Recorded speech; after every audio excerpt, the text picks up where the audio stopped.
What is up, folks? It's your man Jay, and I'm back with another video, and it is time to give you the review, I guess, of the iPhone 12 mini. This device right here is one that I guess some devices just have a controversial role in the smartphone industry, and this definitely is one of them. So I've had this device for roughly 3 weeks, and this review is super easy because why? The software is the same, the experience is the same, and we're pretty much dealing with hardware overall because the upgrades that we saw. Now, okay, yes, the software is a little different with the tweaks to the widgets and things like that, but that came in iOS 14, I believe, or something like that. Correct me if I'm wrong. So it's nothing that we haven't seen on the hardware front. It's just about these cameras, the shape of the device. Let me see if I can get it to focus. Yeah, look at that.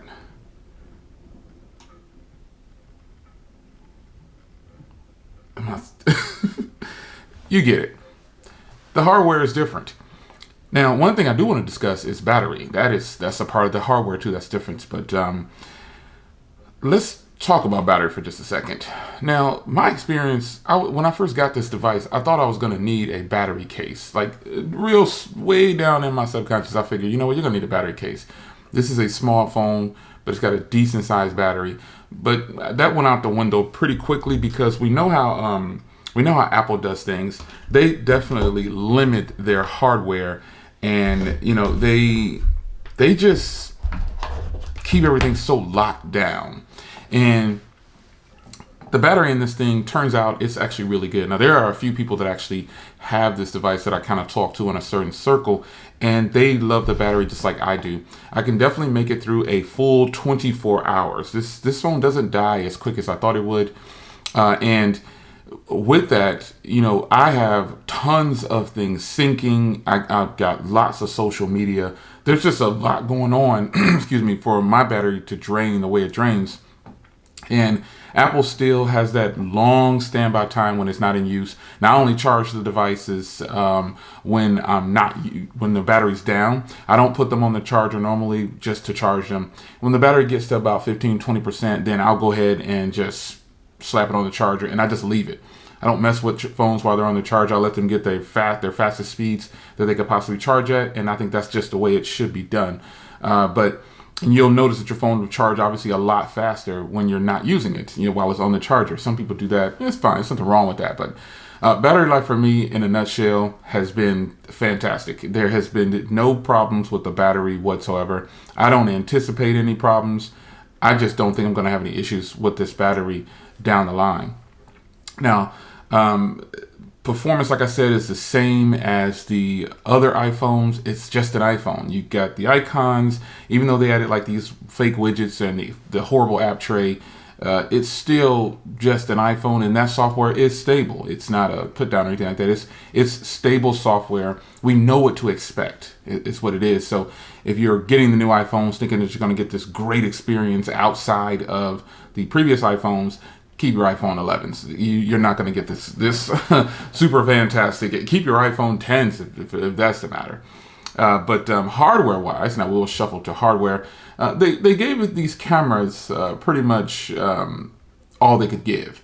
If you went out and bought any other models, like the Pro models, like I should say, and spent that extra money, your choice. But I think the cameras on here I know the cameras on here are the same as every other camera from Apple right now that they've released.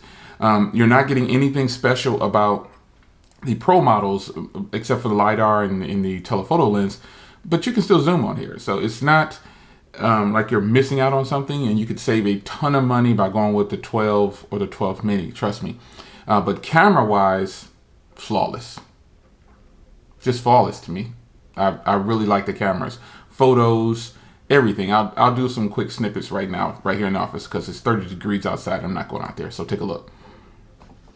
All right, here's a quick video sample. Right here, it's like 30 degrees outside. Not gonna go out and take photos out back, but we know the gist of this camera.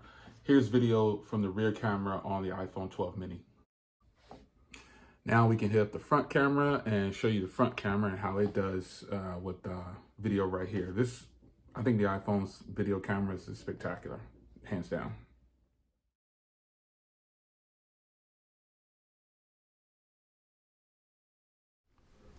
So there you go. Great quality cameras in any setting. I think I've used these. It's just fantastic footage. The cameras are good, and that is an upgrade that you will see over previous generations of the iPhones. Not the 11s probably, but definitely anything past the 11s. You'll probably see a little bit better camera footage and photos from the iPhone 12, 12 mini, all the 12 line. Now, again, hardware. This is where this phone shines. This is Apple's best hardware, period, in my humble opinion. And the reason I say that is because I liked the iPhone 5S, the iPhone SE, those little square flat side. I loved that about the iPhones. I also liked the iPhone 8 Plus. I thought that was a good iPhone, the hardware on there. But these flat sides and just how they have this set up. Get out of focus. There we go. How they have this set up right here. Just these thin. It's just beautiful. This is what they should have given. It looks white at that angle right there. Switch it back. There's the green. We have a white 12. My wife has a white 12 mini with 256, by the way. But yeah, you know, this whole size and everything about this is just fantastic. This is the iPhone that should have released a long time ago. Apple saw everyone's comments about, you know, get rid of those rounded sides, it's slippery, blah, blah, blah. I think it's nice. Now, the Pro models, the only Pro model that I would actually consider getting is probably the black or the white or the gray or the silver. Those two colors, specifically the black, because I like the flat back on there. I don't like those other colors they have. I think those two would be the only ones I would consider, because I've been getting a lot of requests to test out that device and tell how I like it. And it's probably going to just be the same experience as this. So that's why I'm like, I'm not really interested in it.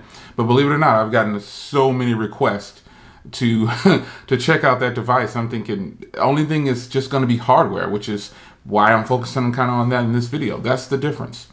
I mean, what else is it? Yes, they gave us a thin box. Ooh, a thin box. I mean, people are so excited. I reviewed the box on my iPhone 12, and it was just fun. But, you know, hardware is what Apple did. They changed the hardware. That's it. That is the only way I can actually review it. And to be fair, you know, other OEMs are just changing hardware too. But there are certain limitations that I get from Apple. Something as small as no picture-in-picture in YouTube. And that's important to me because being able to watch picture-in-picture in YouTube on Android phones, it's just super simple. You just swipe up, boom, and you're in another app. The split screen is dope. Everything is just, Android is definitely more to my liking. You guys know I'm not really an Apple phone person. Now, computers and iPads, definitely a win. Everything else, I like most of the stuff from Apple. But just being able to do more than one thing on an iPad. Now, you can do picture-in-picture with other video sources. I watch TV, and I swipe up YouTube TV, or not YouTube TV, my Spectrum TV, my Hulu, just any of the other TV services that I own, that I have. They work great on picture-in-picture, but it's kind of sad that YouTube is like one of the main platforms where everyone is, and you can't do it. And so that was going to be my con, but I just kind of went into it from the hardware. But nonetheless, that is the con I have. You know, it's a simple con. It can definitely be fixed with an OS update. And therefore, it's not that serious to me. So, you know, again, folks, this review is super easy, and it's not going to be longer to cut it right now because, you know, how much could I talk about hardware? Not too much. Either you like the small one, the medium-sized one, or the big one. That's it. That's what they gave us. So, it's your man Jay. Wow, this is a great, great phone. I switched to a matte screen protector if you didn't know. Yeah. But anyway, it's your man Jay. Hope you guys enjoyed. And I will see you guys in the next video. iPhone 12 mini, one of the easiest phones, another easy phone to review. I'll see you in the next one. Take care.